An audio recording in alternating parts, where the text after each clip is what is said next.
As Star Wars hasn't released any film yet, we'll settle for this one, which, in addition to having several references, brought a rich story of overcoming grief in a beautiful and extremely well-made fantastic universe.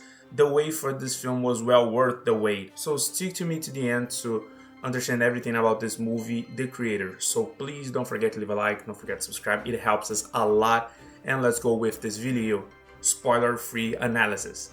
My initial perceptions of what this film was like for me, if you obviously haven't seen this film, it was very good for me. Firstly, for those who are not familiar with the director, firstly, he is a director of Rogue One. So for me, this is already a reason to convince you to watch this film, because he's now making another science fiction film which is the creator. Even for those of you who saw Rogue One, when you see this film, you will notice there are many similar details between the two movies. But for those who haven't watched the film, you want to be convinced to go without fear. The film is really good. It's nothing revolutionary, but it will really entertain you. I really didn't notice any bad moments at all. It may not have anything too crazy, but you definitely won't be disappointed by spending your money and your hours to see it. I gave this film, for me, a grade 8.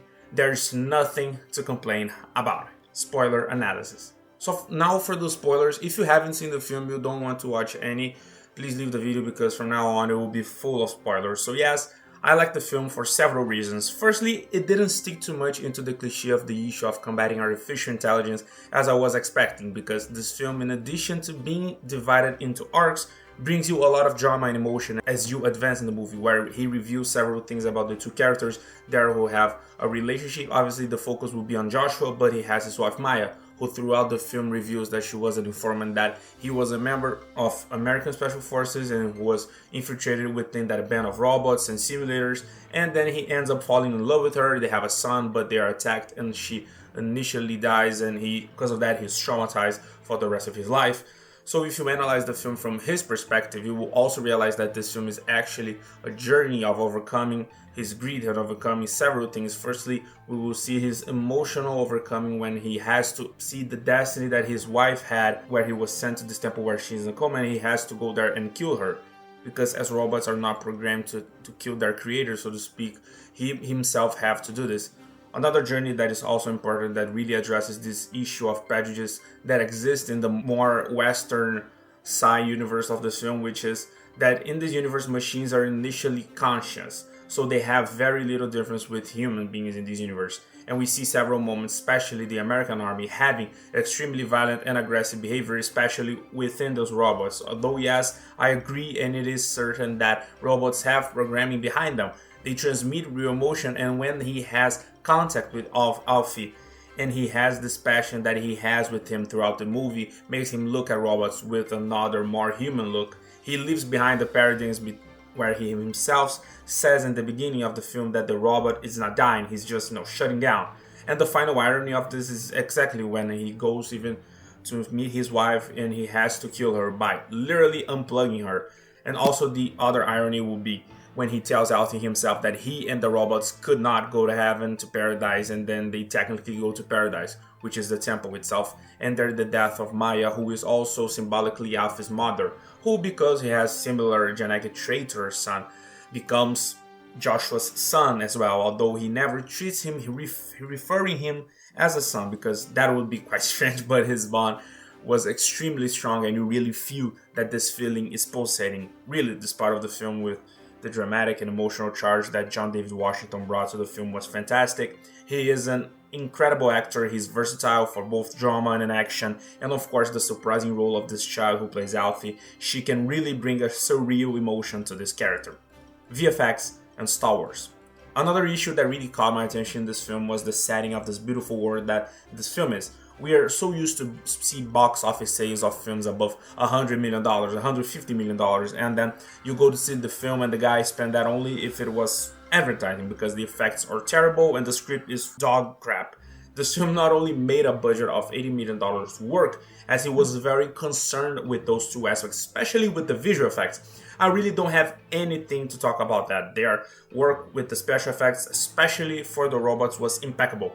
You can see that they are made by models of actors' bodies, obviously, that's why. And you see that their movements not that robotic. Of course, this is on purpose because they want to make the robots' movement as human as possible. For, of course, you see them as human as you can. You have more empathy with them, and the simulants, which are robots with human features, where you see that processor in the back of their heads. This effect was frighteningly well done. This film is really on my list of films with the best visual effects that I've ever seen, and I loved it. He really has a very strong look for Blade Runner, where, for example, he's in Asia, and you see those huge buildings. The look is very similar. Obviously, also many references to Star Wars. And we have tools that we see used by humans, like the Nomad itself, which, if you didn't notice, it's exactly a Death Star. And I really don't think this was done unintentionally, and this director has complete right to use all of those Star Wars references, because he really wants you to look at humans the same way as we looked at the Empire, at this very strong force of oppression that had a super powerful machine and that at any moment could simply destroy them.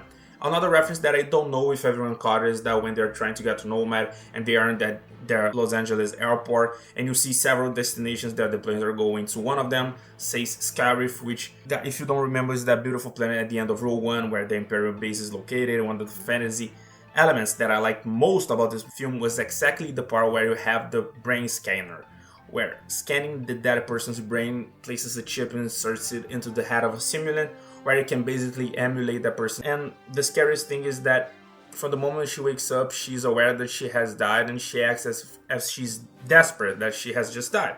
She needs to talk to her family and things like that, and that is extremely scary, but it also shows that it's perhaps possible for you in this universe to create a technology where you transfer all your brain activity to the body of a mule. Obviously, we didn't see this happen. The most we saw was that when they were in the temple with that American Army commander scans Maya's dead brain, and then Alfie puts it in that body that looks like her mother inside Nomad, and what makes that super beautiful scene of Joshua meeting her for the last time. And obviously a lot of symbolism in that scene, especially where you have those fields which even look like the sky, even to symbolize that their next meeting is in their afterlife, like in heaven. The AI discussion. And obviously, I couldn't help but highlight the very discussion that we've been seeing throughout the entire movie, which is really how we should treat artificial intelligence themselves. Obviously, as I said, in this universe, this artificial intelligence behave very similar to a human being. They are almost indistinguishable. Obviously, looking from this perspective, we can see that treating them as objects is not the most ethical thing in the world, even though they are our creations.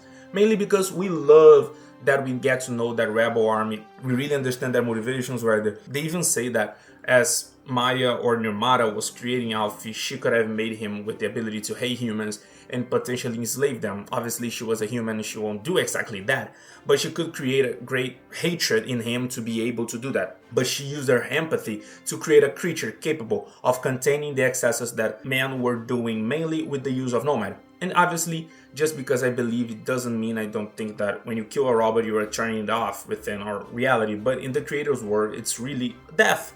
Obviously, there are some things that are a bit excessive that I found strange in the film, like you have Buddhist robots or even spiritual ceremonies like these robots, which for me is extremely bizarre, but that was that society was doing, which shows that these robots were extremely sensitive and they aroused their feelings to the people they came into contact with. And not only did this show how they sent the United States was very close to the idea of banning AI, because it was obvious that nuclear attack that they had on the United States, despite at the beginning conveys the idea that the robot reached the conclusion to destroy humanity. It is not right because this is a programming made by man. So at the end of the day, the blame falls to the human.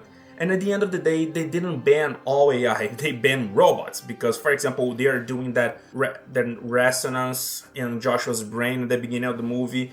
That machine certainly has AI in the middle to reach those conclusions that he appears. So they didn't ban technology, so to speak. So they're not like in the Dune universe where they ban computers. But it does show you that we don't have to stay with this prejudice and fear of AI from the moment you know and understand how to program them correctly to really serve human beings and not present any kind of threat to us. I don't think we will ever reach that level of consciousness in any robot, but if it happens and they for some reason simply follow their own rules and convictions, then it will be dangerous. So yeah, I think that's it for this analysis of this film. For those who have already seen the film and seen this whole video, if you like the video, please leave a like and please subscribe. It helps us a lot. Give your opinion in the comments about the movie, about the video, anything you want. Thank you guys so much for watching. I'll definitely see you guys on the next video and of course on the next review. Goodbye and peace.